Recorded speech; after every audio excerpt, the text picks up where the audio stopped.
Hello, you're watching TVP World News. I'm Jonasz Rewiński. The Baltic Sea will be patrolled by NATO ships. The joint operation is set to begin this week, according to Finnish media. Some 10 vessels belonging to alliance member states will be involved in the operation. The first of the NATO ships will reportedly begin operation at the end of this week. The mission is set to run until April. The deployment comes in response to an increasing number of suspected sabotage incidents on the Baltic Sea, where multiple telecom and power cables linking various EU countries were damaged using foreign ships. Poland has been a strong advocate for the joint mission on the Baltic Sea. US Secretary of Defense Lloyd Austin will travel to the Ramstein Air Base in Germany to host the 25th meeting of the Ukraine Defense Contact Group. The main objectives of the meeting are discussing Ukraine's immediate battlefield needs as well as longer-term defense requirements. Another major part of the meeting will be ensuring the continued delivery of key capabilities like air defense systems, artillery shells and armored vehicles. The Ukraine Defense Contact Group is a coalition of 57 countries who regularly meet to address Ukraine's defense needs in the face of Russia's invasion. In his latest evening address, Ukraine's President Volodymyr Zelensky expressed hope that efforts to negotiate Ukraine's accession to the European Union will pick up steam this year. He noted that the EU presidency is held by countries that are friendly towards Kiev. Ukraine needs productive negotiations this year around our accession to the European Union and cover the security of Europe as a whole. This year, the EU presidency is held by Poland in the first half of the year and Denmark in the second half, our very responsible partners. From the Ukrainian side, we will ensure everything necessary to take the right steps. Almost all of the town of Kurachovo in Ukraine's Donetsk region is now occupied by Russian forces, according to reports coming from Deep State, a website monitoring Russian and Ukrainian military operations. This region has seen heavy fighting in the past few days, with Russian forces claiming to have captured the town last night. The BBC has verified several flag-raising videos showing Russian troops on the outskirts of Kurachovo, much of which has been destroyed. There are also reports of missile launchers and guided bombs targeting Ukrainian forces in the region. However, Ukraine refuses to confirm the capture of Kurachovo by Russian forces. The seizure of the town would allow Russians to advance to attack Pokrovsk, a key logistics hub for the Ukrainian army. Some journalists are saying that Ukraine is still effectively holding on in the western outskirts of the town. Belarusian opposition leader Sviatlana Tsikhanouskaya is visiting Poland for high-level talks as her country inches closer towards new presidential elections. The agenda for the talks also covers support for political prisoners, 1,300 of whom still remain in Belarusian jails. On Wednesday, Tsikhanouskaya will meet with MPs from the EU Affairs Committee and the representatives of Belarusian civil society and opposition circles.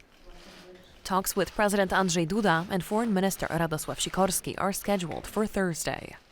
Her visit to Poland comes just weeks ahead of the Belarusian presidential elections, in which the incumbent leader, Alexander Lukashenko, who has been in power for 3 decades, is seeking a 7th term. The vote, however, is not expected to be either free or fair. The date for Poland's 2025 presidential elections will be announced on Wednesday.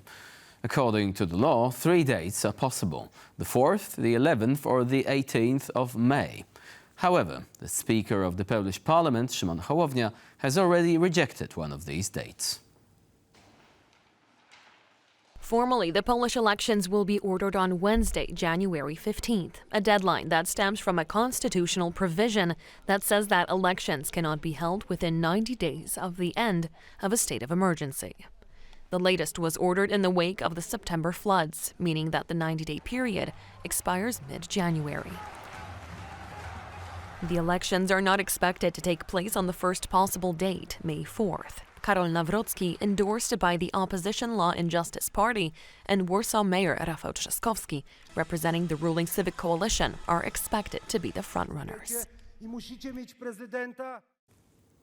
Poland is targeted by Russian disinformation like no other country in the European Union, says Krzysztof Gawkowski, Warsaw's Minister of Digital Affairs.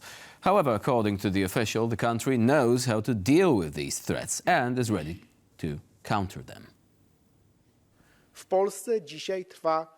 Poland is now at war with Russia in cyberspace. It's ongoing. Russia has prepared a lot of nasty surprises for us this year. A special unit of the GRU, the Russian Army Intelligence, is to carry out disinformation and sabotage actions in Poland. One of such groups, if you remember, we have already cracked. We reported it together with Minister Siemoniak a couple of months ago. We know exactly what's going on out there, and we know very well that Poland is now the most attacked country in the European Union. It has the highest number of incidents. Russia wants to influence our elections.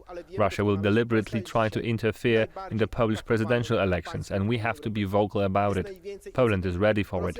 We now have the highest ever financing for cybersecurity. We have special task forces. Slovakian Prime Minister Robert Fico is back home from his mysterious excursion following his Moscow visit in late December. In a video published on his social media page, he said he will not share any of his private trips or plans with the public. According to Fico himself, he's already been in Slovakia for the past few days. Prior to his return, he reportedly stayed at a luxury hotel in Hanoi, Vietnam, after internet users matched a room in said hotel to a video published earlier this month by Fico. The Slovakian Prime Minister said he would not share information about any of his future private excursions due to fears of being attacked by his political opponents, media and activists. The last time Prime Minister Fico was seen in public was during his meeting with Russian leader Vladimir Putin in Moscow on the 22nd of December. Following sharp criticism from the Georgian opposition, the president of the Parliamentary Assembly of the OSCE has postponed her trip to the country indefinitely. The visit was planned for Wednesday. The Georgian opposition fears the trip of the OSCE Parliamentary Assembly President, Pia Kauma, would legitimize the Georgian Dream government. The pro-Russian party retained power after October's elections, which are widely considered fraudulent. Georgian Dream then proceeded to replace President Salome Zurabichvili with their hand-picked candidate under a new presidential election procedure. Writing on X, Kauma said she will postpone visiting Georgia until the organization's engagement would be, quote, most effective. Presidential candidates in Croatia participated in a debate on Tuesday ahead of a runoff scheduled for the 12th of January. The first round of the election was held on the 29th of December and saw the incumbent President Zoran Milanovic and Dragan Primorac heading to a second round of voting after no candidate won a decisive majority. Although both candidates are formally independent, Milanovic was nominated by Croatia's biggest opposition party, the Social Democrats. He is a well-known critic of NATO and the European Union. Meanwhile, Primorac was nominated by the ruling Christian Democratic Union Party. The two candidates faced off in a heated debate where they discussed a range of issues, including Croatia's security and military affairs, as well as Russia's war in Ukraine. Following the first round of the elections, the Croatian Prime Minister expressed criticism towards Milanovic, saying the candidate has no program and his win would risk Croatia getting dragged closer to Russia. The United States Treasury has sanctioned Hungarian government official Antal Rogan under the Global Magnitsky Act for his alleged role in usurping Hungary's public companies. It is the first time the US has sanctioned someone from Prime Minister Viktor Orban's inner circle. According to a press statement by the United States Treasury, Rogan used his position as Prime Minister Orban's chief of staff and overseer of the security services to enrich himself and others within the ruling Fidesz party. Public sector corruption, the statement adds, has been worsening for over a decade. Despite his high position, Rogan generally operates in the background and rarely appears in public. The country's opposition accuse him of turning the Hungarian media into a propaganda machine. The words of Donald Trump that the United States won't rule out taking control of Greenland by force is likely a provocation. Former US Ambassador to Poland Daniel Fried told TVP World. Fried added, however, that the words of the president-elect should not be taken lightly. Well, we need Greenland for national security purposes. I've been told that for a long time, long before I even ran. I mean, people have been talking about it for a long time. You have approximately 45,000 people there. People really don't even know if Denmark has any legal right to it. But if they do, they should give it up because we need it for national security. He does that to obtain leverage, to put interlocutors on the defensive, and because he enjoys it. That said, making a claim against the territory of another country is appalling. The more so when it is a friendly country, a NATO member. The US and all of NATO has security concerns in the high north, and Greenland plays a role. But if Denmark has not done a good job with security, well, I haven't heard of that. I have heard no argument, and Trump did not even suggest that Denmark and Greenland have done a poor job cooperating with NATO and the United States on security against, let's say, Russian aggression. I don't know what is to be gained by alienating an ally, but Trump does enjoy throwing some mud into the game and watching people scramble. Greenland and the Panama Canal are needed for economic security of the US, and forceful moves to acquire these territories cannot be ruled out. This is how President-elect Donald Trump answered the question on possible military coercion as his son, Donald Trump Jr., visited Greenland on Tuesday. You're talking about Panama and Greenland. No, I can't assure you on either of those two. But I can say this. We need them for economic security. The Panama Canal was built for our military. I'm not going to commit to that now. It might be that you'll have to do something. Look, the Panama Canal is vital to our country. It's being operated by China. China.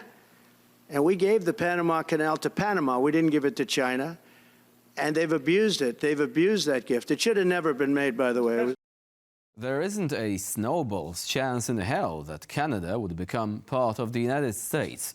This is what Canadian Prime Minister Justin Trudeau wrote on X after US President-elect Donald Trump suggested using America's economic power to incentivize Canada to become the 51st state.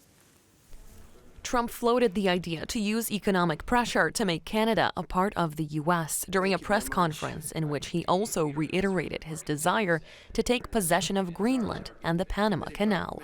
The incoming president has threatened to impose a 25% tariff on imports from Canada, which sends 75% of all goods and service exports to its southern neighbor. Earlier on Tuesday, Canada's Foreign Minister Melanie Joly said Trump's comments, quote, show a complete lack of understanding of what makes Canada a strong country. The remains of US President Jimmy Carter will lie in state at the rotunda of the US Capitol until his funeral scheduled for Thursday, giving both members of the US government and the public an opportunity to pay their respects to the late president. Carter's flag-draped coffin was already visited by members of Congress and several Supreme Court justices, as well as Vice President Kamala Harris, who said he, and I quote, left the world better than he found it. His remains arrived at the Capitol on a horse-drawn caisson, with his family members following on foot, paying homage to his inauguration walk down the Capitol Boulevard. Jimmy Carter, who served one White House term from 1977 to 1981, died on the 29th of December at the age of 100.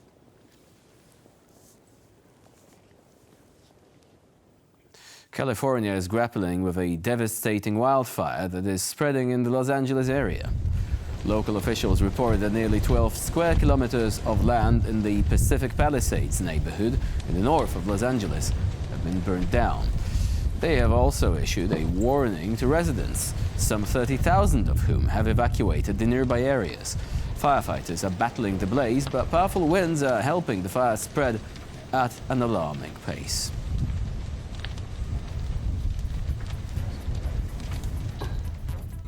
And that's all for now. Thank you for watching, and please stay with us here on TVP World for more latest news and updates.